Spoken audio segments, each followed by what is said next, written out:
alim, nabi, rasul, kenapa mereka minta hidayah? Kalau yang jahil sudah, yang baru separuh ilmu sudah, yang sudah berilmu tidak beramal sudah, yang meyakini yang batil sudah. Sekarang kita tanya, kenapa Nabi tetap minta hidayah?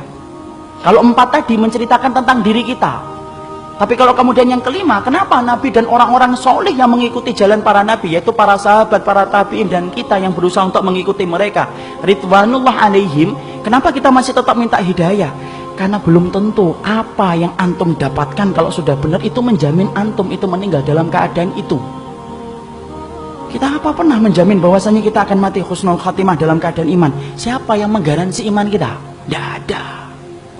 Minta hidayah supaya Allah itu memberikan istiqomah setelah kita dapat ilmu yang benar. Bukankah Allah menunjukkan lembaran-lembaran kehidupan sejarah, banyak orang yang mereka itu bertabur iman di awal kehidupan, tetapi mereka matinya murtad. Bal'am bin Ba'urah, apa kurangnya Bal'am bin Ba'urah? Hidup pada zaman Nabi Musa, di mana doanya dikabulkan oleh Allah setiap waktu-waktu yang sempit dan terdesak. Sampai Malik bin Dinar berkata, karena mujabud da'wah fi syada'id. Kalau sudah bicara tentang Bal'am bin Ba'urah, Masya Allah, doanya selalu dikabulkan oleh Allah dalam keadaan genting. Kata Malik bin Dinar rahimahullahu ta'ala ketika menafsirkan surat Al-A'raf 175. Tapi matinya murtad. Rajal Unfuah, sahabat Nabi, dipuji oleh Abu Bakar, dipilih oleh Abu Bakar untuk menjadi delegasi sunnah, mendakwahkan kepada Musailamatul Kadzdzab, matinya beriman, murtad.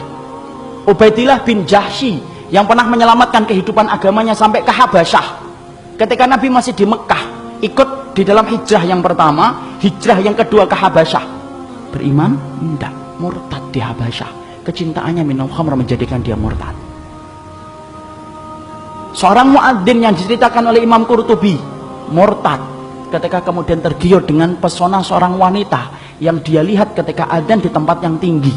Orang dulu ketika adzan naik ke tempat yang tinggi, melihat seorang wanita begitu cantik turun, ini gentle dia ini, turun, dia katakan dia cinta sama wanita itu. Wanita itu berkata, tidak bisa kami nerima kamu karena kami Nasrani dan kamu Muslim. Loh, dengan apa saya bisa diterima? Berpindah kepada Nasara. Pindah, ikhwan. Murtad, meninggalnya di hari dia meninggal dunia, akan mencampuri istrinya, naik ke atap, kemudian jatuh, belum sempat mencampuri wanita yang menjadikan dia murtad. Siapa yang menjamin?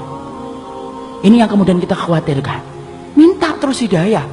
Kenapa kita minta hidayah walaupun kita itu sudah memelihara jenggot, sudah kemudian ngaji, istri kita sudah kemudian berhijab yang syar'i, kegiatan kita sering datang ke kajian ilmu, bertemunya kita dengan orang yang solih, terus kita menjaga hangatnya iman. Tapi kenapa kita tetap minta hidayah walaupun ikhtiar sudah kita lakukan? Karena tidak ada yang menjamin antum akan masuk surga kecuali Allah. Ya, makanya sampai dikatakan oleh Rasulullah, ada di antara kalian, fa inna ahadakum la ya'malu bi amali ahlil jannah hatta yakuna bainahu wa bainaha illa dhira'un fayasbiqu alaihi alkitab fayamalu bi amali ahli nari hatta yadkhuluha. Makanya sampai Nabi beliau bersabda, ada di antara kalian yang melakukan amalan surga sampai antara dia dengan surga tinggal sejengkal, tinggal sejengkal ikhwan. Satu amalan tak langsung masuk surga itu harusnya, tapi ternyata catatan takdir mendahului apa yang dia lakukan. Lalu kemudian di akhir kehidupannya melakukan amalan penduduk neraka hatta yadkhuluha, sampai dia masuk ke neraka itu. Ada pula yang sebaliknya, fa inna ahadakum la ya'malu bi amali ahlin nar hatta yakuna bainahu wa bainaha illa dhira'un fayasbiqu alaihi alkitab fayamalu bi amali ahlil jannah hatta yadkhuluha.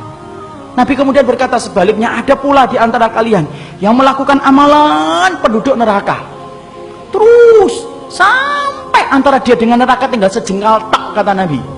Tetapi catatan takdir mendahului apa yang dia lakukan. Dia melakukan amalan penduduk surga sebelum meninggal dunia, lalu kemudian Allah masukkan ia ke dalam surga. Antum tahu Usairim bin Abdul Ashhal?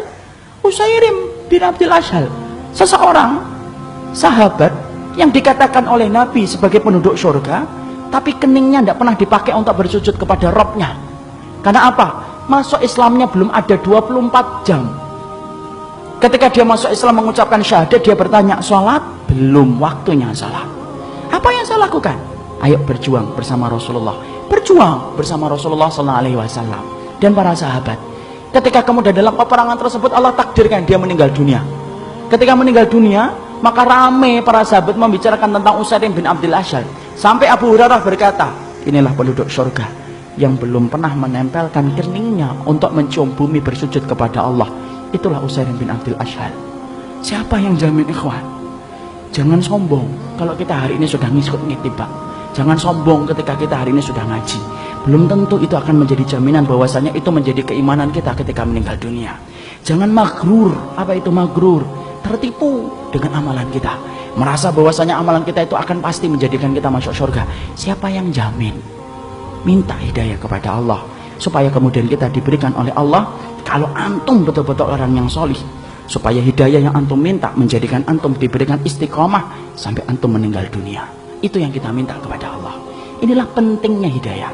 Makanya di dalam kehidupan kita sampai Allah terangkan doa yang pertama bukan doa meminta ampunan. Doa yang pertama bukan meminta surga.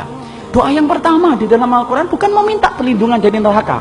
Tapi doa yang pertama, ikhwan, antum sebagai hambanya Allah diajarin oleh Allah. Kita diajarin oleh Allah minta hidayah. Karena kalau antum sudah dapat hidayah, antum diampuni oleh Allah. Kalau antum sudah dapat hidayah, antum dimasukkan surga oleh Allah. Kalau antum minta hidayah, antum akan dijaga dari api neraka. Dan itu didahului dengan hidayah.